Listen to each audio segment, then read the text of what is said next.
É um prazer muito grande estar aqui com vocês essa manhã.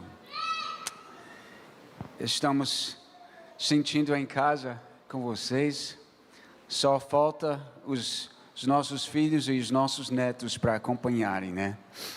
A Vanessa queria muito estar na mala da gente. Vamos estar meditando no livro de Filipenses essa manhã, Filipenses capítulo 1, versículos 27 a 30. E eu gostei muito desse tema que a igreja escolheu para estar comemorando esse ano de 20 anos de igreja, vivendo o Evangelho. Se eu fosse olhar para a minha vida cristã, eu diria que a maior parte, desde a época que eu entreguei a vida para Jesus, como um menino de 7 anos, um tempo atrás, este ano eu vou estar fazendo 60 anos. Então, eu não acredito nos comentários que eu estou ficando mais jovem.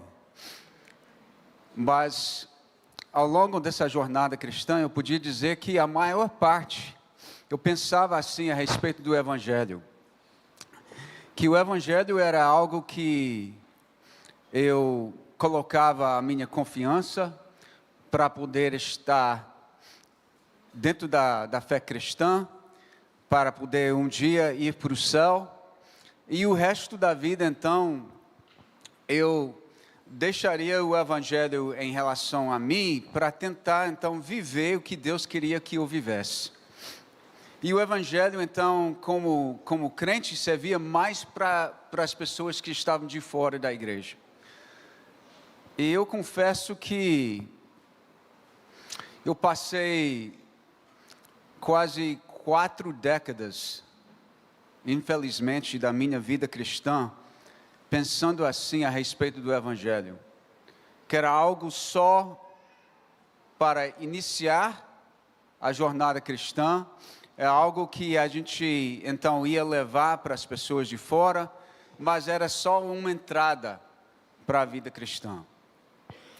E de fato, como o seu tema diz, e como a Bíblia nos fala claramente, que o Evangelho é algo para ser vivenciado, algo para ser vivido no dia a dia de cada um de nós. E nesse livro é muito claro como o apóstolo Paulo, ele está vendo o Evangelho desse aspecto, e a gente vê isso na carta que ele manda aqui para os irmãos. Nos primeiros versículos do capítulo 1, a gente vê como ele fala desse relacionamento próximo que ele tem com a igreja lá em Filipos. Ele foi usado por Deus para plantar essa igreja nessa cidade. E agora, quando ele está escrevendo essa carta da prisão romana, ele fala desse amor que ele tem por essa igreja. E quando a gente pensa na Igreja Batista Plenitude, eu e a Julie, nós temos tanto amor, tanto carinho por essa igreja, que foi uma marca na vida da nossa família também. Hoje em dia, nossos 4 filhos estão, pela graça de Deus, andando nos caminhos do Senhor, mas eu posso dizer com firmeza que essa igreja foi um instrumento usado por Deus para marcar a vida dos nossos filhos nesse sentido. E eu só tenho que agradecer, porque esse investimento da igreja também está agora sendo perpetuado no investimento que eles, o Zach e a Lorena, a gente recebeu a notícia 2 semanas atrás que a Lorena está grávida de novo, então ela vai ter 2 filhos. E a Beth e a Erika ainda estão na pedra. Mas também esse investimento da igreja está sendo perpetuado no investimento que os pais estão fazendo na vida dos filhos. E Paulo, depois de expressar seu carinho por essa igreja, ele queria que a igreja soubesse que o que estava acontecendo com ele na prisão não era algo para ser ressentido, mas algo de fato para ser valorizado, porque ele fala que a sua prisão de fato estava sendo usado por Deus para avançar o Evangelho. E Paulo então queria que esses irmãos lá na cidade de Filipos também teriam esse compromisso com o Evangelho onde eles estavam. E hoje pela manhã a gente vai refletir só nesses 4 versículos, Filipenses 1, 27 a 30, e nós vamos responder a 3 perguntas. Primeira pergunta: o que significa viver o Evangelho? Como vivemos o Evangelho? E por que devemos viver esse Evangelho? Mais uma vez, antes de mergulhar na palavra, vamos orar juntos. Pai querido, nós te agradecemos pela tua palavra, que abre os nossos olhos para ver a grandeza da tua pessoa, do teu propósito. Obrigado, ó Pai, por nos dar a graça de acreditar, de confiar na tua revelação. E Pai, nós pedimos essa manhã que o teu Espírito aqui neste lugar tenha plena liberdade, ó Pai, de continuar abrindo os nossos olhos para as grandezas, ó Pai, da tua vontade, do teu Evangelho, a preciosidade de Cristo, o quanto que Ele realmente merece as nossas vidas. Que nós sejamos, ó Pai, cada vez mais um povo que de fato viva o Evangelho de Cristo. Então, Pai, nós entregamos esse momento nas Tuas mãos e esperamos de Ti as Tuas misericórdias fiéis, no nome de Jesus. Amém.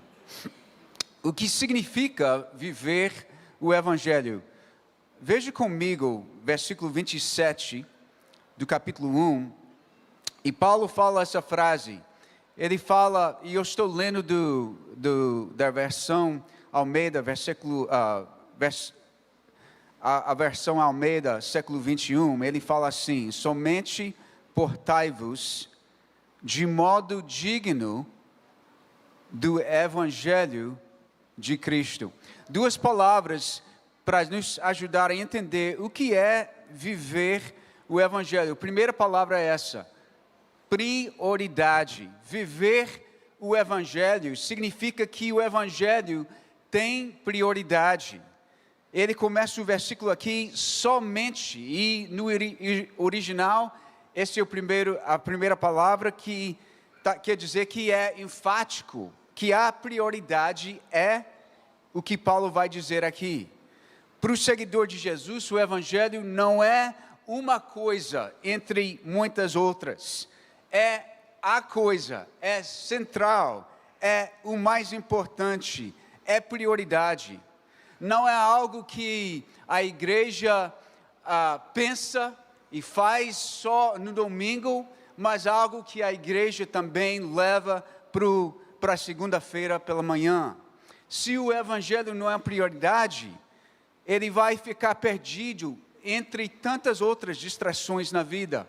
Lembra a parábola de Jesus, quando ele está falando dos vários solos em que a palavra de Deus cai, e ele está falando como essa palavra produz fruto em nossas vidas. E Jesus falou que uma das sementes caiu no meio dos espinhos, mas estes, crescendo com ela, a sufocaram. E Jesus foi depois explicar, ele falou: a parte que caiu entre os espinhos são os que ouviram e, seguindo o seu caminho, são sufocados pelas preocupações, riquezas e prazeres dessa vida. Você diria que a vida tem muitas preocupações? Tem, não tem? E são essas preocupações que não são necessariamente coisas pecaminosas, que se a gente não tiver cuidado, sufocam o efeito do Evangelho em nossas vidas. Para viver o Evangelho tem que ser prioridade. E também outra palavra que a gente usaria para nos ajudar a entender qual a importância do Evangelho, o que significa viver o Evangelho, é a palavra identidade.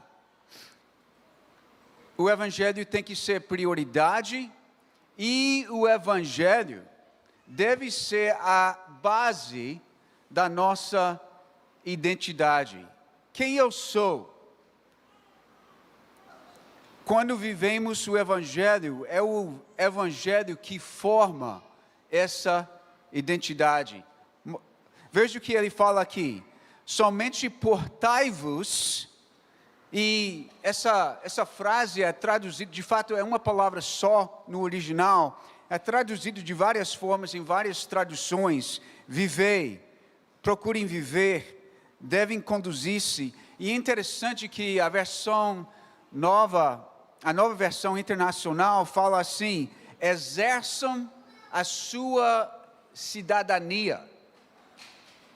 E de fato é a tradução mais literal, porque a palavra tem a ideia de viver como cidadãos. É a mesma palavra da qual a gente traduz as palavras polícia, política.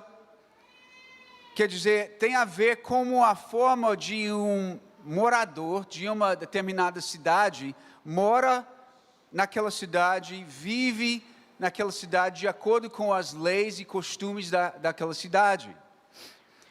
Na minha cidade lá nos Estados Unidos, se você fosse ver uma placa vermelha com as palavras pare, e você não parar, os costumes é de parar, porque geralmente não vai ter nenhuma desculpa para não parar naquela placa.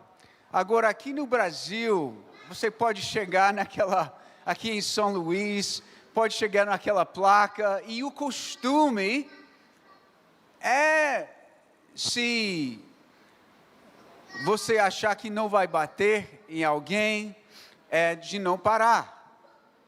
É um costume diferente. E essa cidade de Filipos, interessante, naquela época, ficava mais ou menos 1.200 quilômetros de Roma. Mas mesmo assim, aquela cidade tinha as mesmas leis, os mesmos costumes da cidade de Roma. Era uma colônia romana. Tinha fama de uma Roma em miniatura. Os moradores não pagavam impostos romanos, eles viviam de acordo com as leis de Roma, e a cultura romana era predominante, vestido romano, nomes romanos, falavam latim, a língua de Roma. Quer dizer, as pessoas moravam na cidade de Filipos, mas viviam de acordo com as leis e os costumes da cidade de Roma. Quando a gente passava anos aqui no Brasil, no início, especialmente, a nossa cultura americana influenciava muito a maneira da gente viver aqui. Vocês sabem que, enquanto a gente estava aqui, a maior parte a gente fez o homeschool com os nossos filhos, por ter essa liberdade como cidadãos americanos, que o cidadão brasileiro, eu não sei se hoje em dia tem, graças a Deus. Mas naquela época, o cidadão brasileiro não tinha. Se você entrava na nossa casa, você ia ver muitos livros no inglês, porque era a nossa língua principal. A gente só tomava um banho por dia.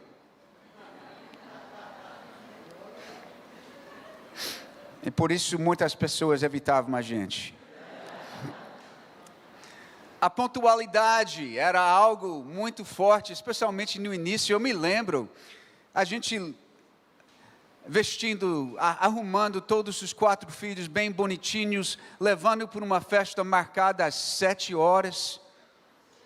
E a gente chegando e pensando, puxa, será que Jesus já veio? Que levou todo mundo?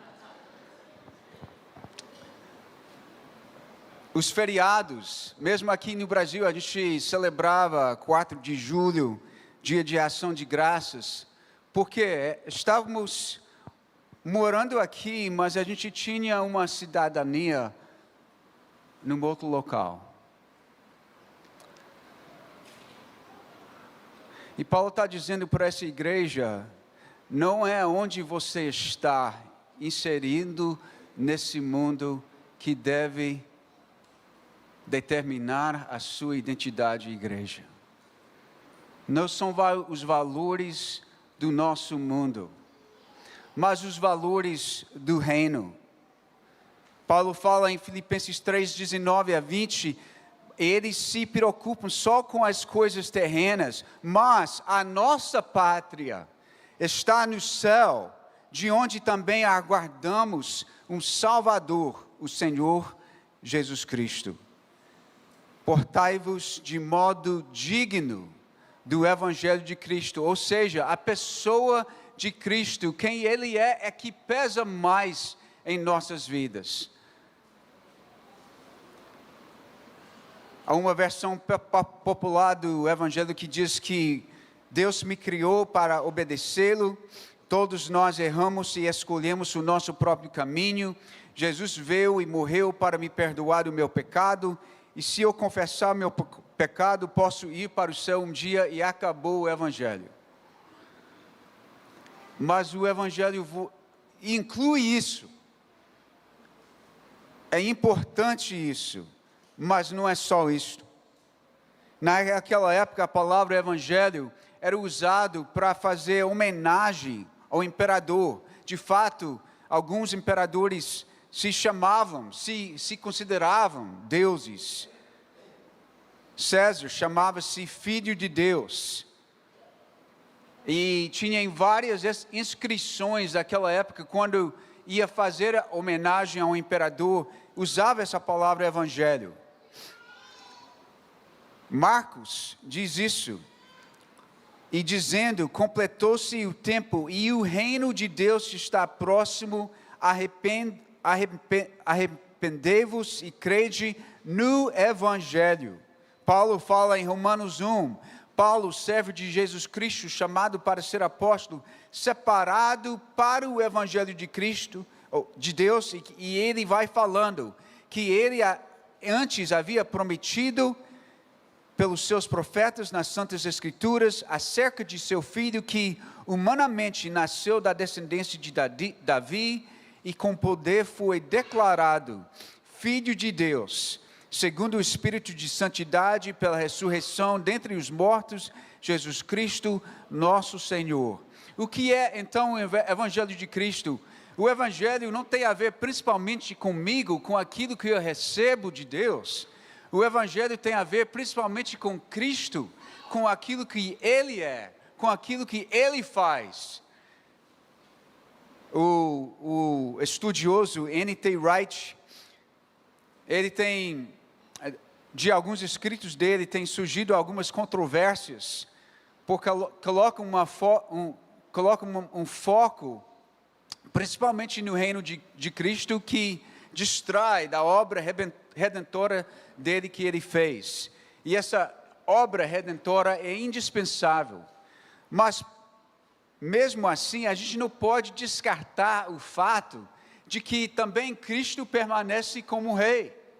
Ele fala assim, o Evangelho trata-se da realidade de que Jesus, o Filho de Deus, é agora o Senhor do mundo, e Ele convoca as pessoas em toda parte a viverem sob seu senhorio, o que significa afastar-se dos ídolos, não para que possamos então escapar deste mundo e ir para um lugar chamado céu, mas para que, à medida que Ele estabelece seu governo soberano na terra como no céu, possamos já estar no presente e ser pessoas marcadas pelo Evangelho, ou seja, pessoas que por nosso próprio testemunho de vida estão sendo exemplos vivos na nova criação que Ele vai realizar. Quer dizer, o que significa ter Cristo como o Rei das nossas vidas? É assim que nós devemos estar vivendo.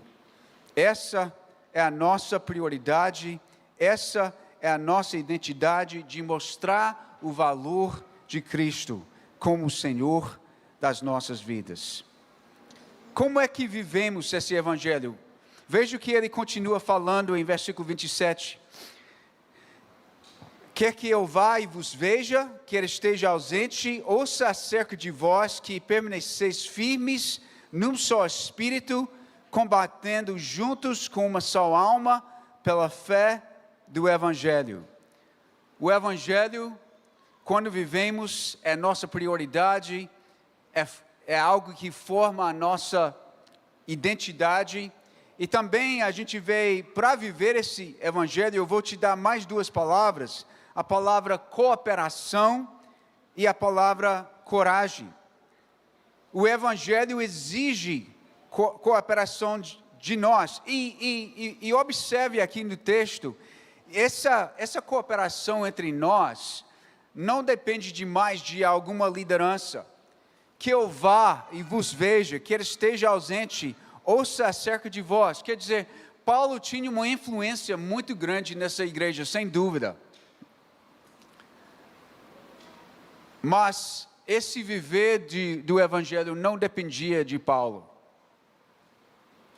E uma coisa que alegra muito os nossos corações é saber que o Deus vivo continua fiel e ativo entre essa igreja. O crescimento dessa igreja, o viver no Evangelho dessa igreja, não depende de algum homem. Depende da pessoa de Cristo.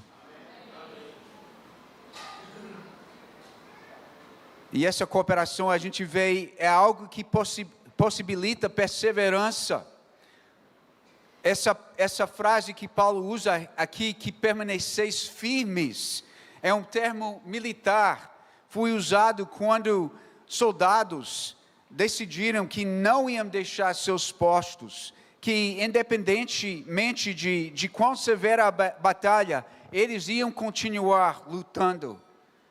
Ser um povo que vive de acordo com a nossa cidadania celestial, de acordo com os valores do reino, não é algo fácil nesse mundo. E por isso precisamos uns dos outros, nessa cooperação. E essa cooperação a gente vê e valoriza a unidade, num só espírito, combatendo juntos. Essa frase é de uma competição atlética, quando as pessoas juntavam para unir as forças. Alguns anos atrás, depois da gente voltar para os Estados Unidos, eu tenho a minha irmã caçula, ela é 9 anos mais nova de mim, e um dia ela me mandou uma mensagem, ela falou: Mike, eu me inscrevi numa meia maratona na cidade de Richmond, e eu achei que seria muito legal ter o meu irmão ao meu lado correndo comigo. E eu fiquei, eu não acho uma boa ideia não. Mas eu fiquei com pena da minha irmã, aí eu treinei, e eu decidi que a corrida toda, eu ia ficar ao lado dela. E aí a gente foi correndo aquela manhã, e conversando, encorajando um ao outro naquela corrida. E essa ideia aqui, de sermos juntos, lado ao lado, encorajando uns aos outros nesse viver no Evangelho. não só exige essa cooperação, mas exige também coragem. Veja o que ele fala no versículo 28. E que em nada estáis atemorizados pelos adversários. Para eles isso é sinal de perdição, mas para vós de salvação, isso vem de Deus. A palavra atemorizado foi usado quando um cavalo ficou assustado e foi então se afastando, correndo do campo da batalha. Uma coisa que me encoraja, quando a gente vê que tantas vezes na Bíblia, alguém falou, eu não sei com certeza, mas que a Bíblia fala 365 vezes, não temas, não te assustes, não desanimes. Por que Deus colocaria essa frase tantas vezes na sua palavra? Sabe por quê? Porque Ele sabe que nós lutamos contra o medo. Todos nós queremos ser aceitos pelas pessoas ao nosso redor. A nossa família, os nossos... É outro costume brasileiro que eu gosto muito, que os americanos não têm, né? Eu gosto.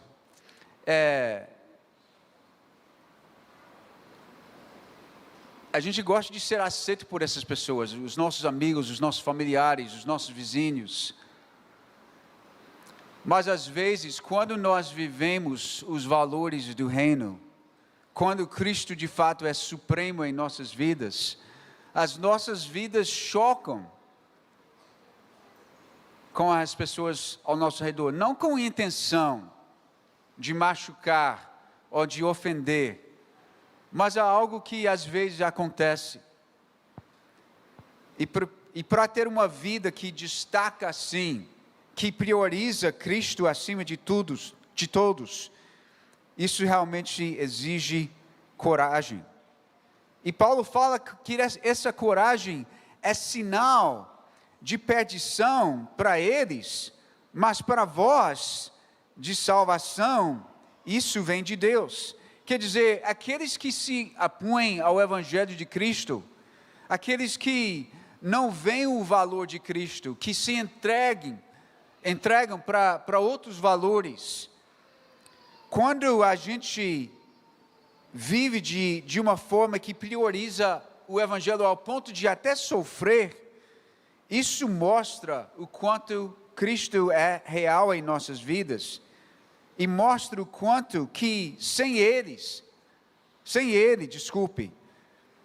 a causa é perdida sem o reino de Cristo em nossas vidas. Não há paz ou resgate real a ser encontrado além do reinado do Senhor Jesus. Mas para vós, Paulo fala, quando a gente tem essa coragem de viver dia a dia no Evangelho, isso mostra a nossa salvação, isso mostra a ação sobrenatural de Deus em nossas vidas. E é só possível por causa dessa ação. O que é o Evangelho? Viver tendo esse Evangelho como prioridade em nossas vidas, é algo que forma a nossa identidade. Nós vivemos assim, cooperando uns com os outros, com coragem. E por que devemos viver assim? Veja o versículo 29. Pois, por amor de Cristo, vos foi concedido não somente crer nele, mas também sofrer por ele, tendo o mesmo combate que já vistes em mim e que agora sabeis que está em mim. Por que devemos viver assim? Porque Cristo nos dá o privilégio de viver assim. É uma bênção de Deus poder viver o Evangelho. Ele fala aqui de duas coisas que Deus nos dá. Ele nos dá o dom da fé. Ele nos permite confiar em Cristo. E esse verbo está no presente, quer dizer, a ação da fé é uma ação contínua, uma ação em que eu continuo confiando na pessoa de Cristo. Somos chamados a uma vida de confiança.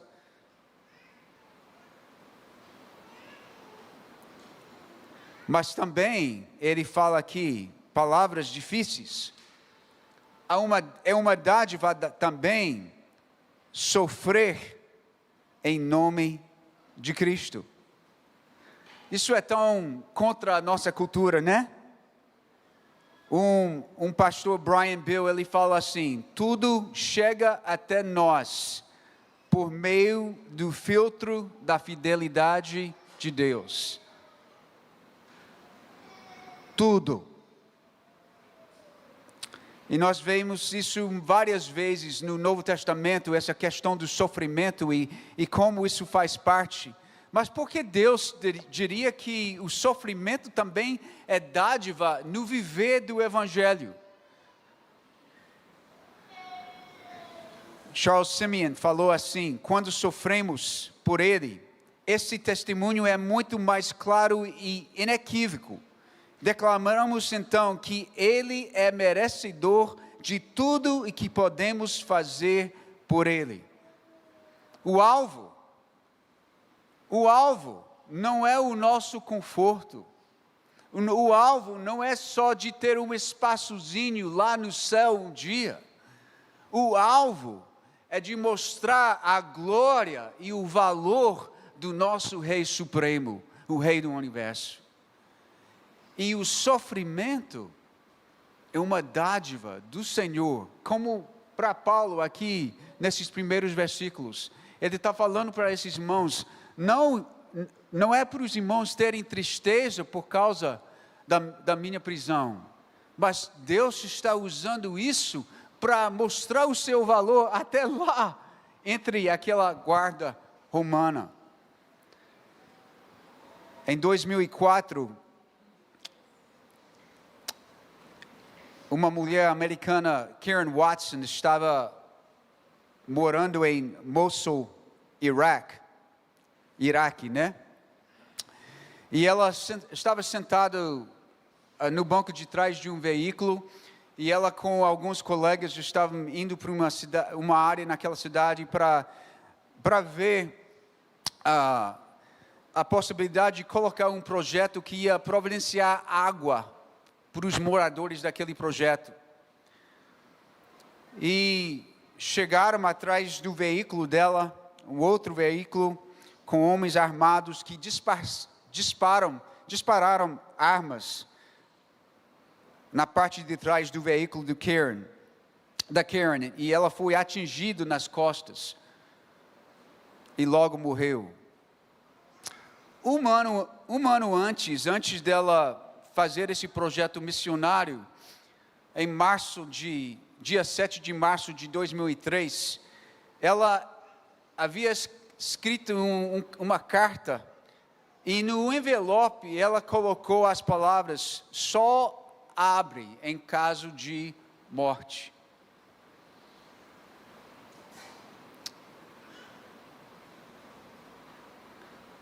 E os pastores dela abriram aquela carta, e naquela carta ela escreveu: prezados pastores Phil e Roger, vocês só devem estar abrindo isso agora por causa da minha morte. Quando Deus chama, não há arrependimentos.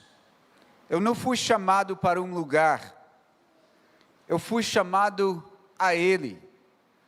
Obedecer era meu objetivo, sofrer era esperado, sua glória, minha recompensa, sua glória, minha recompensa. Fui chamada não ao consolo ou ao sucesso, mas à obediência. E nós cantamos aqui essa manhã: mais do que tesouros, é Cristo.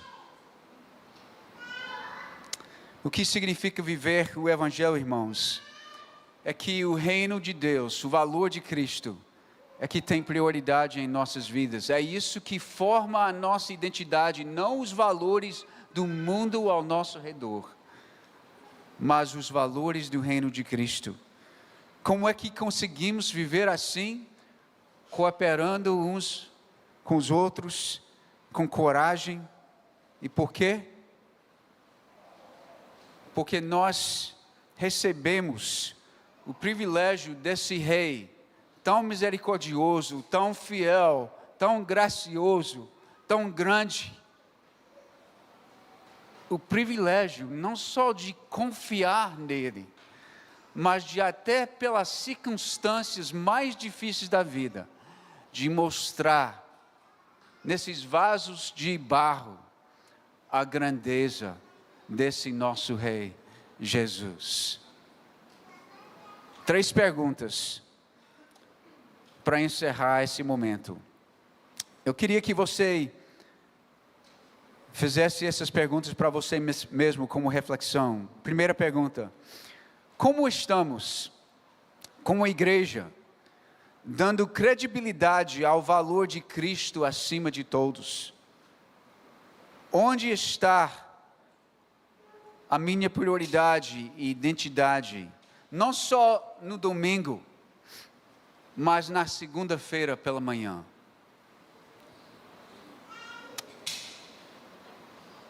Alguém falou assim: você está escrevendo o Evangelho, um capítulo a cada dia, pelas ações que você faz, pelas palavras que você diz. Os homens leem o que você escreve, seja infiel ou verdadeira. Diga o que é o Evangelho, segundo você. Segunda pergunta: como está minha cooperação com minha família de igreja? Precisamos uns dos outros. E, por final, como eu estou colocando o meu conforto em segundo plano para a glória de Cristo? Ele é merecedor dessa glória. Vamos orar? Pai querido, muito obrigado por nos dar o privilégio não só de confiar em Ti, mas de alguma forma, por mais fracos que somos, de alguma forma, Pai, estar mostrando a Tua glória através das nossas vidas. Pai querido, nós pedimos que, de fato, cada vez mais a pessoa de Cristo, o valor dele, o supremo valor, seja de fato prioridade para nós, que a nossa identidade, ó Pai, de fato, seja na pessoa dele, no amor dele. E Pai, te peço que o Senhor permite que essa igreja esteja cada vez mais unida, cooperando com coragem nesse mundo, ó Pai, mostrando esse valor.